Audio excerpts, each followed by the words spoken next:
Good evening, everybody. So there are people, church-going people who follow this book, who will confidently affirm that when they die, they are going to go to heaven. It's an article of their faith. Just to take a couple of the major ones, the Catholic Catechism teaches that each man receives his eternal retribution in his immortal soul at the very moment of his death, in a particular judgment that refers his life to Christ, either entrance into the blessedness of heaven or immediate and everlasting damnation. The Church of England have the Westminster Confession, and they say, the bodies of men after death return to dust and see corruption, that their souls, which neither die nor sleep, having an immortal subsistence, immediately return to God who gave them. The souls of the righteous, being then made perfect of holiness, are received into the highest heavens. It is an article of their faith.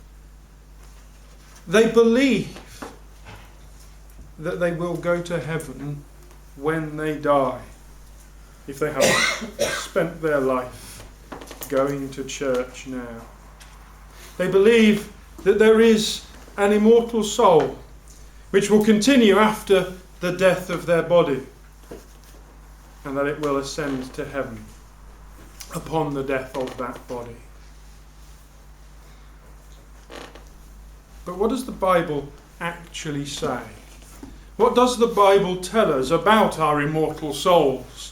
About whether we have one at all, what our soul is, and whether there is any hope for anything after this life. Let's start right at the beginning, Genesis and chapter 2.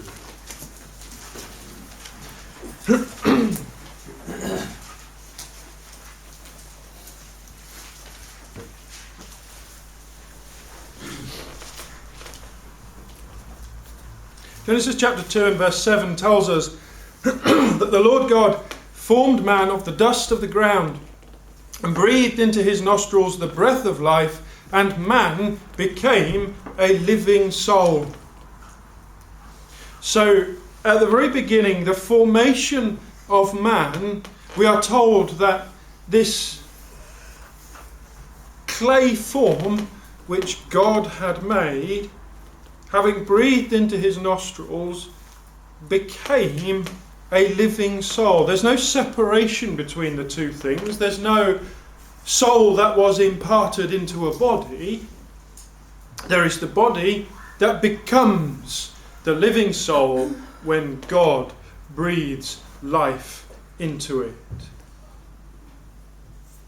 So this idea that on the death of the body the soul will continue doesn't stack up with the description of the way in which God created man in the first place. Doesn't make sense. There's no separation there. There's nothing that will continue after the death of the body. It's interesting, while we're in Genesis, just to skip back to chapter 1, verse 21, we are told that God created great whales and every living creature that moveth, which the waters brought forth abundantly after their kind, and every winged fowl after his kind. Every creature that moveth, which the waters brought forth abundantly. So sea life is described as a creature or a living creature. And it is the same word in the Hebrew, in the original language that the Old Testament was written in, that is translated soul at the end of Genesis 2 and verse 7. Man became a living soul. Now neither the Catholic Catechism nor the Westminster Confession would say that whales and living creatures of the sea had an immortal soul that would go to heaven. And yet the Bible describes them in the same way, uses the same word for them, the word that it uses for the living soul, by which it describes man. Have a look at verse 24, where God says, "Let the earth bring forth the living creature after his kind, cattle and creeping thing and beast of the earth after his kind. And it was so." The living creature there, the same phrase as in verse 21, is the same word in the Hebrew as is the word that is translated soul in Genesis 2 verse 7. And here it's describing cattle and creeping things and beasts of the earth.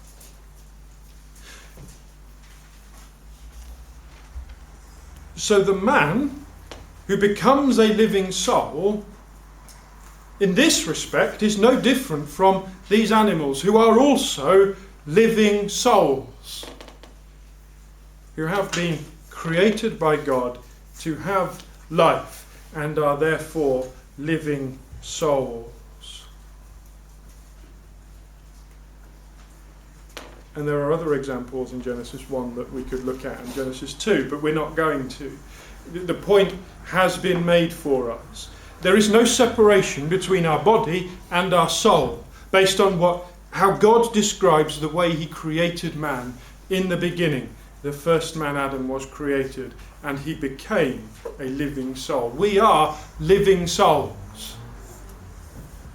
There is no body and soul separation. Just come forward with me to the prophecy of Ezekiel. Let's have a look at chapter 18.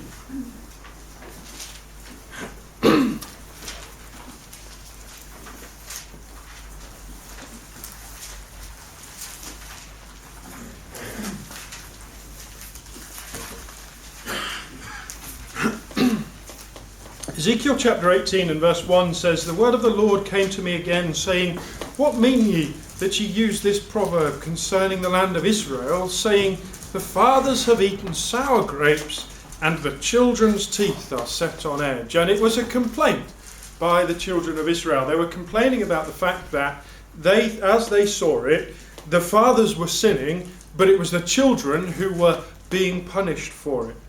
The sins of the fathers were being visited. The punishment was being brought upon the children. God says in verse 3, "Ye shall not have occasion any more to use this proverb in Israel. Behold, all souls are mine. As the soul of the Father, so also the soul of the Son is mine. The soul that sinneth, it shall die." Now that's a direct contradiction, isn't it, to what we read from certainly the Westminster Confession, which said very clearly, people have souls which neither die nor sleep. But God says very plainly here that the soul that sins, it shall die. Now we know, because we've read Genesis chapter 2, that there is an equation there between the soul and the person. When it's talking about the soul, it's just talking about the person. And God is saying that the person that sins, he will die. That people don't escape the punishment for their sins. That ultimately all will die having sinned first.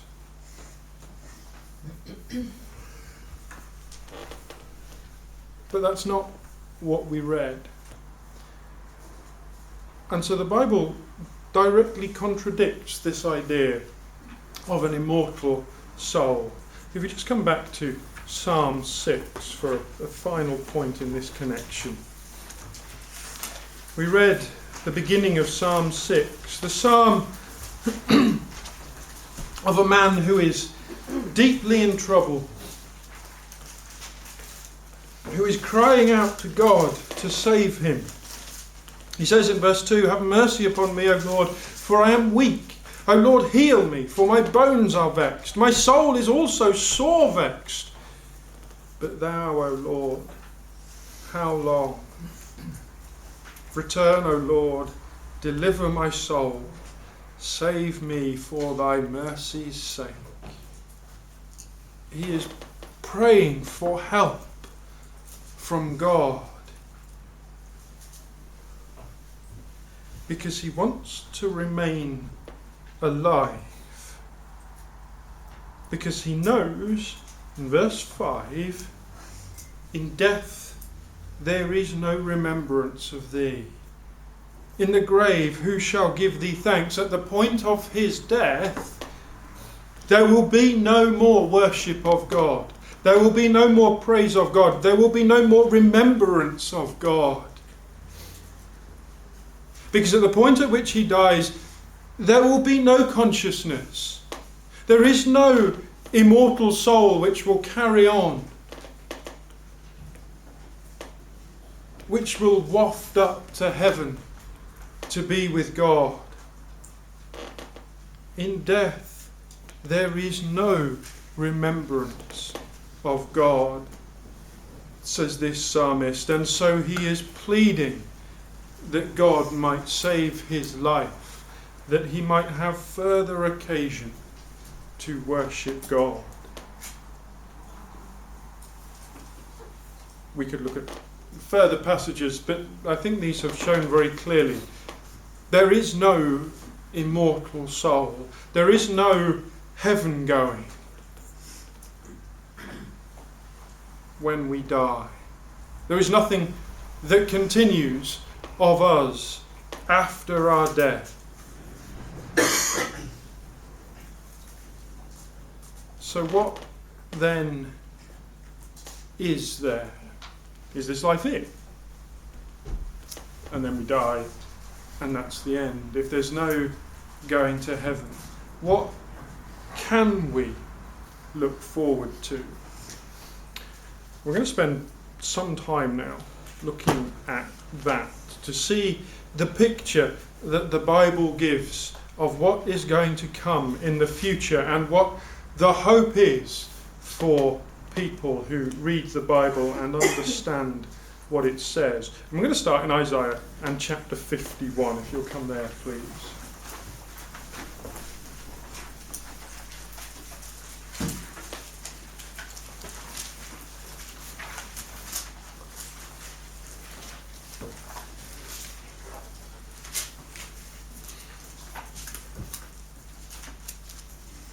Isaiah chapter 51 and verse 10 asks the question of God and says, Art thou not it which hath dried the sea, the waters of the great deep, that hath made the depths of the sea a way for the ransomed to pass over? And it's a reference, a remembrance back to what happened with the children of Israel at the time of the Exodus, when God dried up the sea so that the children of Israel could come out of Egypt and go into the land which he had promised them. But it is not only a reference to that. Because verse 11 says, Therefore the redeemed of the Lord shall return, and come with singing unto Zion. So there was going to become a time in the future for Isaiah which would mirror that time which had already happened back in Exodus, when God would bring his people and they would come into his land. And we are told how they will feel in verse 11. We are told that everlasting joy shall be upon their head. They shall obtain gladness and joy, and sorrow and mourning shall flee away. So what the Bible is talking of is a time in the future when there will be a host of people whom God will have brought into the land of Israel, who will have everlasting joy. And to have everlasting joy, they must therefore be a people who will be everlasting. You can't have everlasting joy unless you are there forever to be joyful. And so the Bible is promising a future for people which will be an everlasting future. It's not the immortal soul which will go on and on and on. But it is a time when people will live forever. And they will be on the earth. Verse 11 talks about them coming with singing to Zion. So the Bible tells us very clearly that there will come a time when there will be people who will live forever, who will be on the earth. There is no need for them to go to heaven to receive a reward. They will be on the earth and they will be living forever. Come forward a little bit to the prophecy of Daniel, and right at the end, Daniel chapter 12.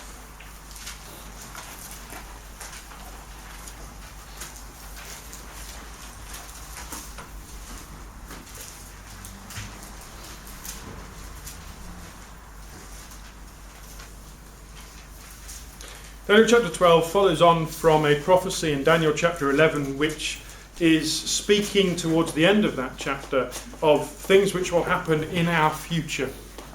So it is a prophecy of time which is yet to come, which hasn't happened yet. And Daniel chapter 12 and verse 1 says that at that time shall Michael stand up, the great prince which standeth for the children of thy people. And there shall be a time of trouble such as never was, since there was a nation even to that same time. And at that time thy people shall be delivered, every one that shall be found written in the book. And many of them that sleep in the dust of the earth shall awake. Now that picture there of people sleeping in the dust of the earth is a picture of people who have died, who have been buried, and who are waiting for a future time. They are dead, but the Bible describes them as sleeping because God has the power to raise them from the dead, to wake them up, to give them life again.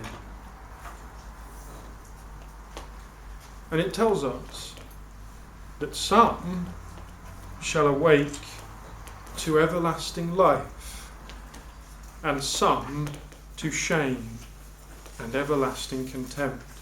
And they that be wise shall shine as the brightness of the firmament, and they that turn many to righteousness as the stars forever and ever. So again, we have a prophecy of a time which is yet to come, when people will be raised from the dead, and some of them will be given everlasting life and the opportunity to live forever. If we just turn back a few pages to Daniel in chapter 4, we can see another picture of this time.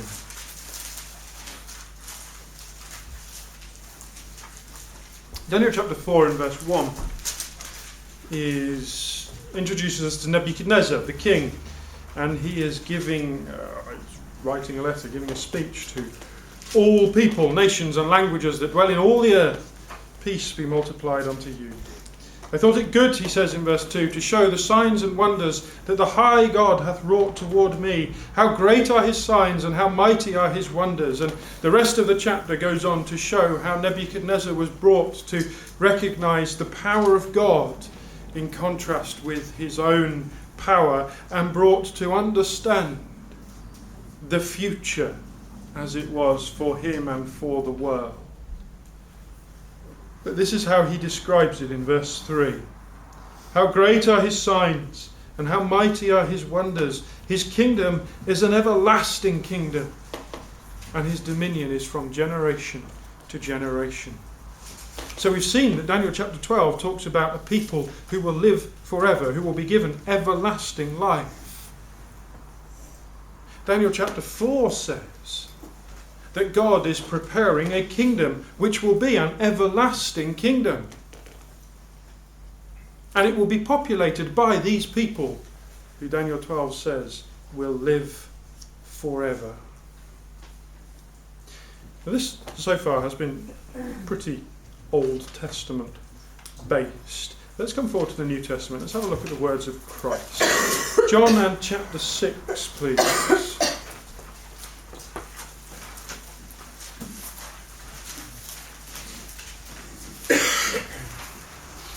We've seen how God has promised everlasting life to a certain group of people, and how he's promised them a kingdom that they will live in, and how Isaiah 51 says that there will be everlasting joy for those people.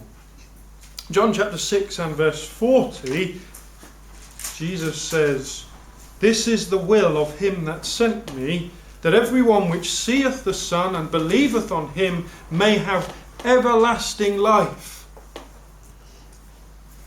And so there is the same promise which we have seen in the Old Testament. Jesus extends it out to those who believe on him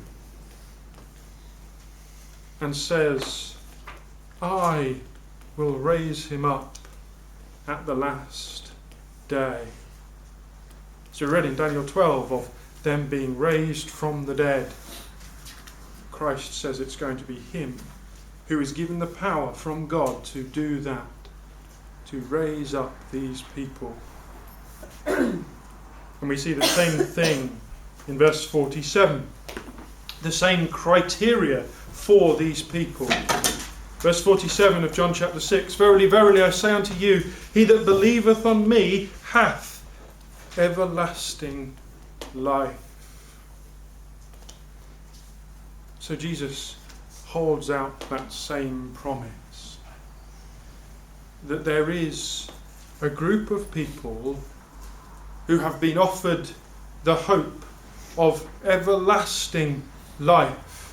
And it is a group of people who, verse 40 and verse 47 of John 6 say, believe on Christ.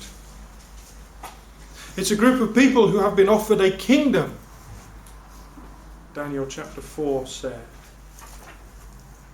a kingdom which must be on earth, because Isaiah 51 talked about those who had everlasting joy going up to Zion or up to Jerusalem. So what will it be like then? This kingdom that God has promised. Well, come back to the Old Testament, come to Psalm 37.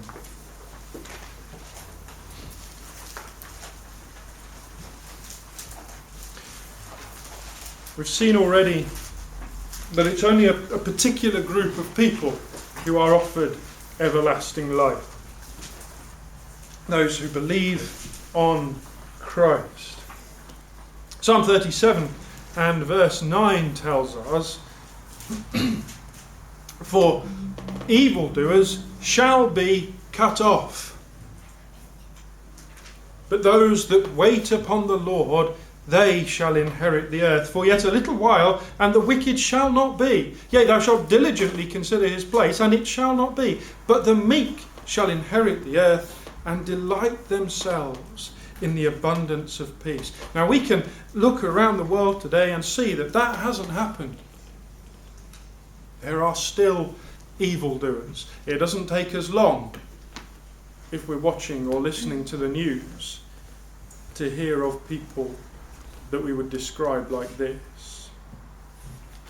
But God promises that evildoers shall be cut off, and that there is an inheritance of the earth for those that the Bible describes as meek. So John chapter 6 says Jesus would give everlasting life to those who believed on him. Psalm 37 says they would have to be meek. The idea of being prepared to wait for God to act. But God promises that he will act, that evildoers shall be cut off, and that the meek will inherit an earth which is at peace. In connection with that, come forward to the prophecy of Isaiah again. Have a look at Isaiah in chapter 2. The Bible is full of pictures of this time, of a time when Jesus will have raised the dead and the kingdom which they will inhabit at that time. Isaiah chapter 2 and verse 2 says, it shall come to pass in the last days. Remember, Jesus had said that I will raise him up at the last day. It shall come to pass in the last days that the mountain of the Lord's house shall be established in the top of the mountains, and shall be exalted above the hills, and all nations shall flow unto it.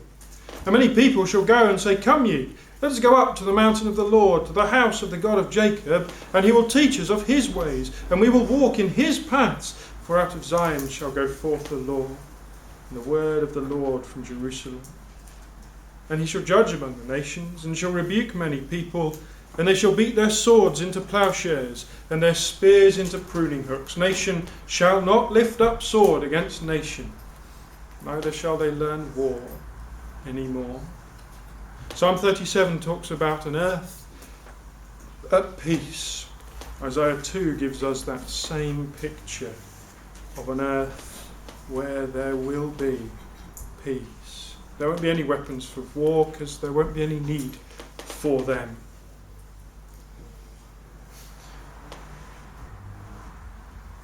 And so the Bible does hold out a promise, doesn't it? It holds out a promise not of going to heaven when we die, but a promise of a time when Jesus will raise the dead, when those who have waited for his return, many who will have died before his return, some who won't, will be granted everlasting life based on their response to Jesus in this life. Everyone which seeth the Son and believeth on him. This is what is promised by God. An opportunity to live on the earth forever. But the question is, how do we be part of this promise? Come back to the book of Genesis and chapter 17.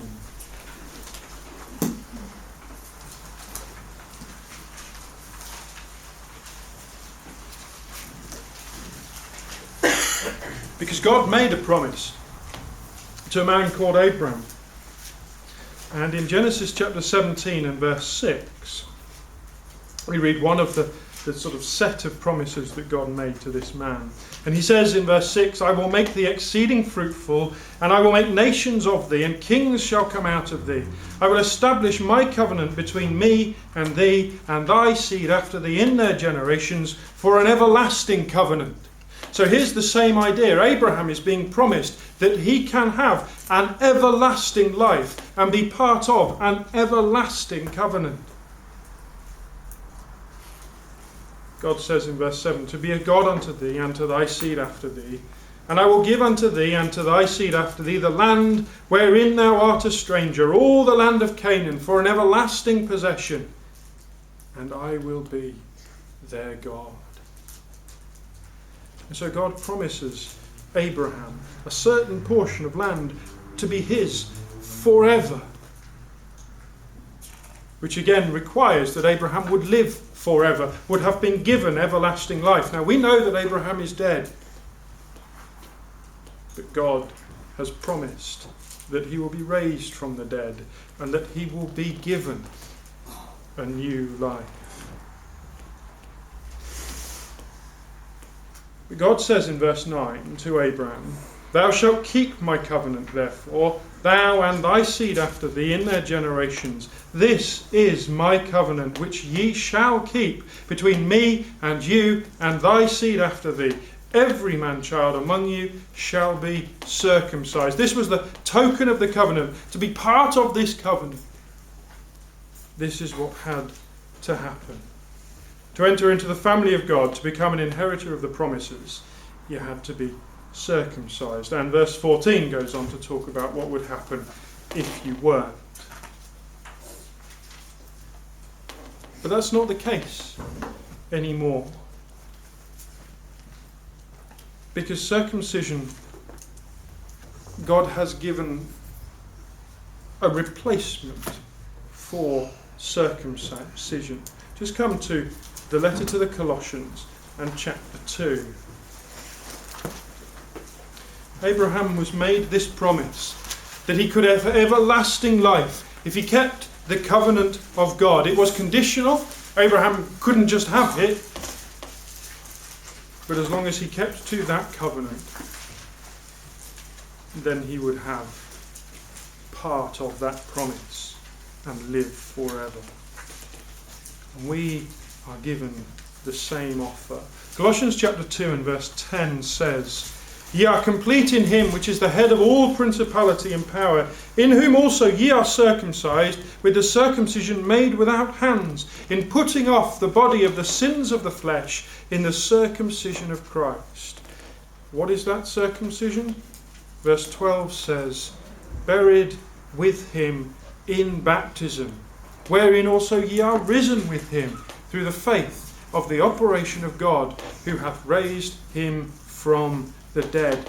Baptism, the full immersion in water of those who would dedicate their lives to God, is the way that we enter the family of God. And by belief in baptism and a continued walk of righteousness, a striving to do what God requires, we show ourselves ready for that time which God has promised, when he will send his Son back to the earth, when Christ will raise the dead, will offer some everlasting life. We can be part of that some if we are prepared to believe Christ, to follow what he says, and to keep that covenant which God has made to us. BibleTruthAndProphecy.com is a worldwide collaboration by Christadelphians to help promote the understanding of God's Word to those who are seeking the truth about the human condition and God's plan and purpose with this earth and with mankind upon it. Bible Truth and Prophecy is part of a wider set of online resources provided by Christadelphianvideo.org for establishing just how far removed the true Christian teaching of the first century apostles is from that taught by mainstream Christendom today. BibleTruthAndProphecy.com is very much a standalone website, but benefits from our vast network of sites and resources and social media. Here are just a few of the things that BibleTruthAndProphecy.com offers. We have a good number of written articles supplied to us from brothers from all over the globe. These deal with first principle issues, creation versus evolution, the inspiration of the Bible, and so much more. We have a whole section of video study series. These are studies that have been posted onto our YouTube channel, but because of the difficulty of the search feature within YouTube, we have chosen to host on Bible Truth and Prophecy. So now every video you search for within the site, you can be guaranteed that it will be of a Christadelphian nature. We also have a preaching video section where any ecclesia is invited to download and use or embed these videos within their own ecclesial websites. We also have an exhortation service where we produce 2 or 3 exhortations per week, which we then circulate to brethren and sisters in isolation. We also have an ever-growing list of approved Christadelphian sites. We also have a page of live news feeds, so you can keep up to date with all the breaking news as it happens. We also have a section for the daily readings. Each day at around midnight we publish all 3 of the daily readings, and then later on in the day we publish thought for the days, often based on all 3 portions of the daily readings.